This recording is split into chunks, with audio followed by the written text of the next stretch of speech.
आज हम सब के लिए ये बड़ा गर्व का दिन भी है कि आज देश के भारत रत्न पूर्व प्रधानमंत्री अटल बिहारी वाजपेयी जी की जन्म जयंती है और उसके साथ भारत के शिक्षाविद महामना पंडित मदन मोहन मालवीय जी उनकी भी जयंती है। और आज पर्व का दिन भी है। ईसा मसीह की भी आज जयंती है। मैं आप सबको इस पर्व और ऐसे महान व्यक्तित्व जिनका पूरा जीवन हम सब के लिए एक प्रेरणा का जीवन है, ऐसे महान व्यक्तियों की जयंती के ऊपर आप सबको मैं बधाई भी देता हूं। कल अटल बिहारी वाजपेयी जी की जन्म जयंती से पूर्व संध्या पर हमारे भारत के गृह मंत्री वो हरियाणा में आए, इस पवित्र भूमि पर आए और उन्होंने अटल बिहारी वाजपेयी जी की 41 फुट ऊंची प्रतिमा का अनावरण किया।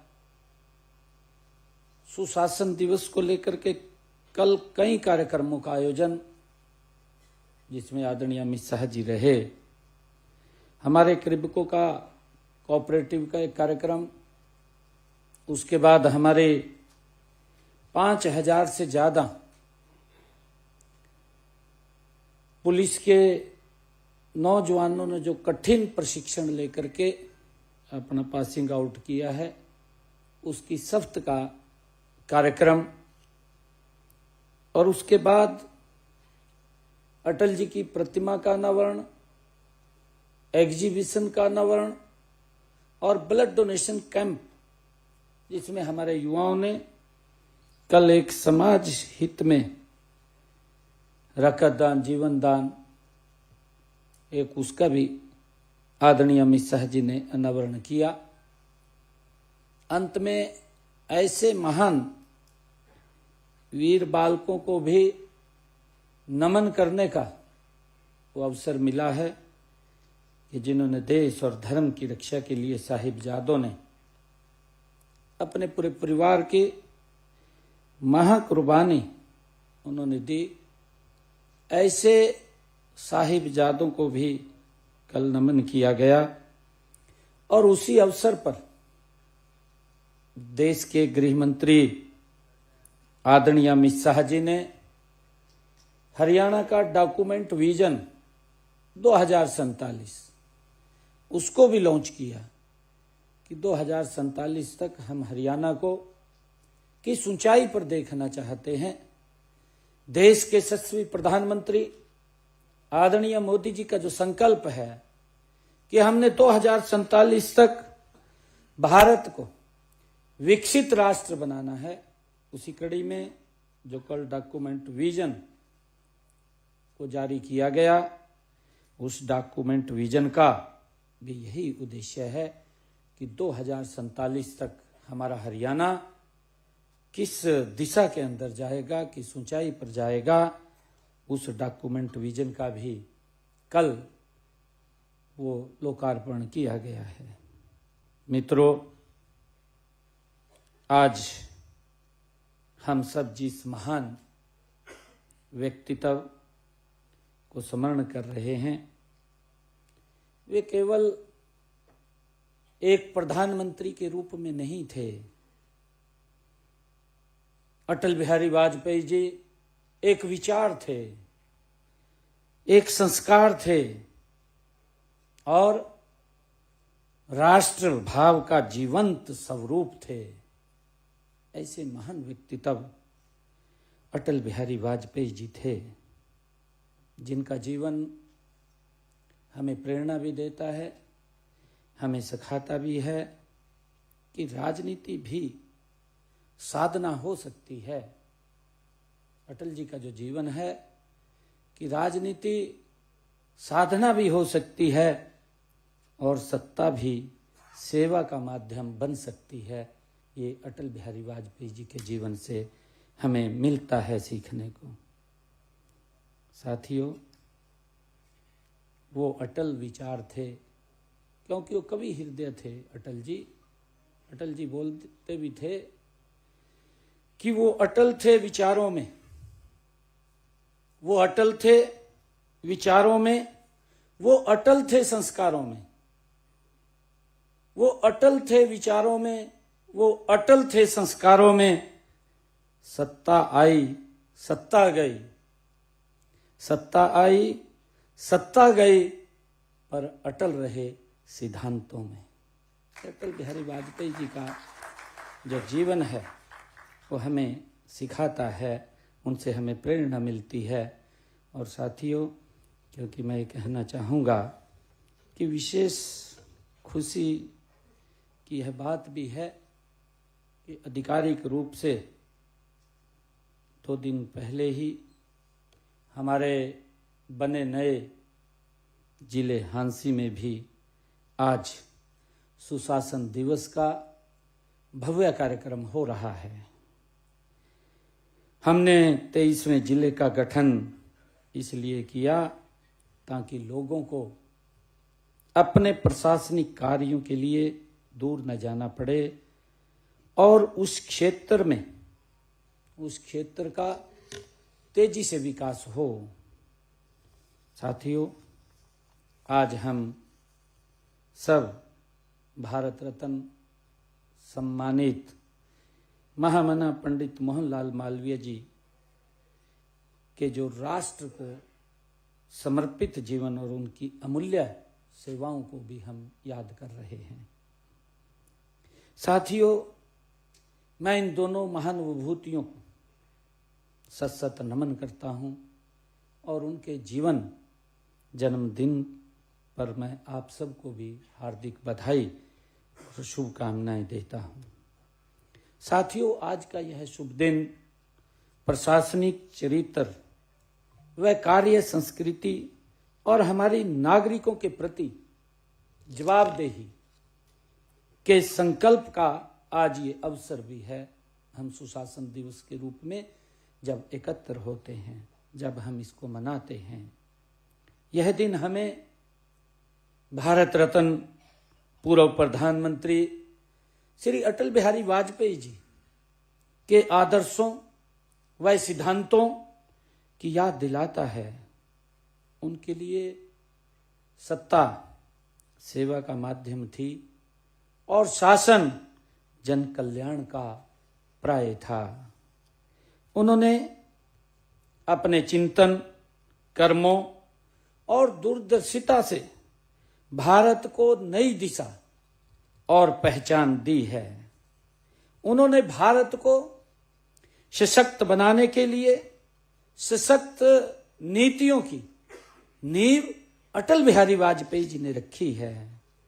इससे उस विकसित भारत के निर्माण का मार्ग प्रशस्त हुआ है, जिसका संकल्प हमारे माननीय प्रधानमंत्री आदरणीय नरेंद्र मोदी जी ने लिया है। और उन्होंने कहा भी है कि 2047 तक हमने इस भारत को विकसित राष्ट्र बनाना है, इसको सर्वोच्च राष्ट्र बनाना है। उसको लेकर के हम सब काम कर रहे हैं।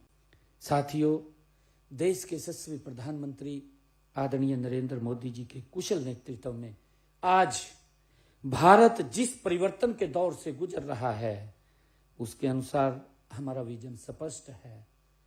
हमारा जो ध्येय है वो स्पष्ट है। डिजिटल, डेटा आधारित और जन केंद्रित प्रशासन हमारी नीतियों के केंद्र में है। टेक्नोलॉजी को हमने केवल सुविधा नहीं बल्कि परिवर्तन का साधन बनाया है। साथियों, डिजिटल इंडिया, डीबीटी, ऑनलाइन, समयबद्ध सेवा वितरण, इन सभी ने शासन को तेज, सरल, पारदर्शी और भरोसेमंद बनाया है।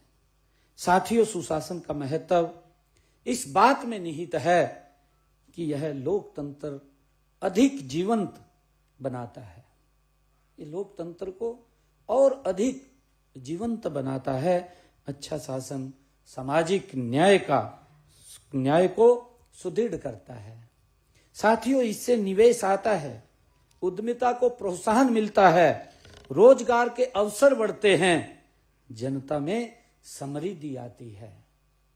साथियों, इससे योजनाएं कागजों से निकलकर जमीन पर उतरती हैं।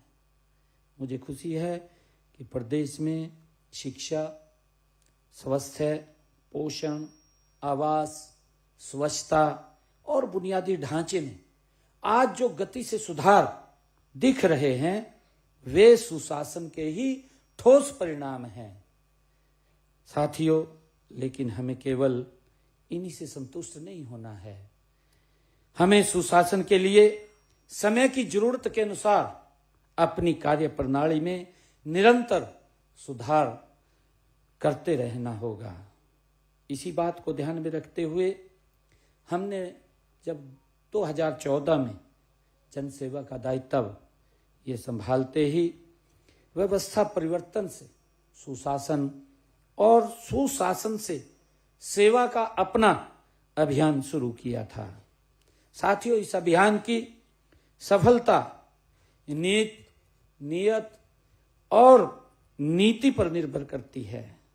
सुशासन के लिए सेवा की नीति होना चाहिए और नीतियां भी ऐसी होनी चाहिए कि उनमें भ्रष्टाचार की कोई गुंजाइश ना हो। साथियों, इस अभियान में अनेक पहलें की गई जिनका विवरण आज जारी की गई कॉफी टेबल बुक में भी किया गया है। मुझे ये कहते हुए गर्व भी हो रहा है कि साफ नियत और सही नीतियां के बलबूते हमने सुशासन के इन अभियान को सफलता हासिल की है। इस सफलता को प्रदेशवासियों ने भी इसका लगातार जो तीसरी बार जनादेश दिया है वो इसी का ही परिणाम है। साथियों, मुझे खुशी है कि यह जनादेश हमारे विधानसभा चुनाव के संकल्प पत्र का पर भी ये आपकी मुहर है। इसलिए संकल्प पत्र ये हमारे लिए एक संकल्प पत्र नहीं है, ये हमारे लिए वचन पत्र है। साथियों, इसी का परिणाम है कि हमने अपने संकल्प पत्र के जो 217 संकल्प थे उनमें से 54 संकल्पों को हमने पूरा कर दिया है गत 13 महीने में ही।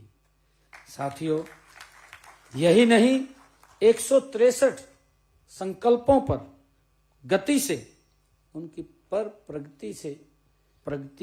प्रगति से काम चल रहा है।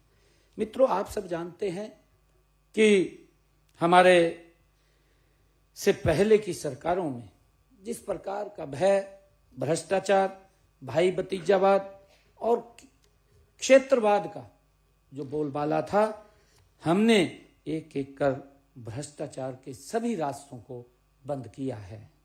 साथियों, चाहे सीएलयू के नाम पर लूट को बंद करना और सरकारी नौकरी सिर्फ मेहनत के आधार पर मिलना और कर्मचारियों के तबादलों को ऑनलाइन करना हो, और चाहे मिट्टी के तेल के खेल को बंद कर हर गरीब को मुफ्त गैस सिलेंडर देने की सोच हो, या फिर गरीबों को राशन, पेंशन, वजीफों की सब्सिडी और में चल रहे फर्जीवाड़े को बंद करने की बात हो।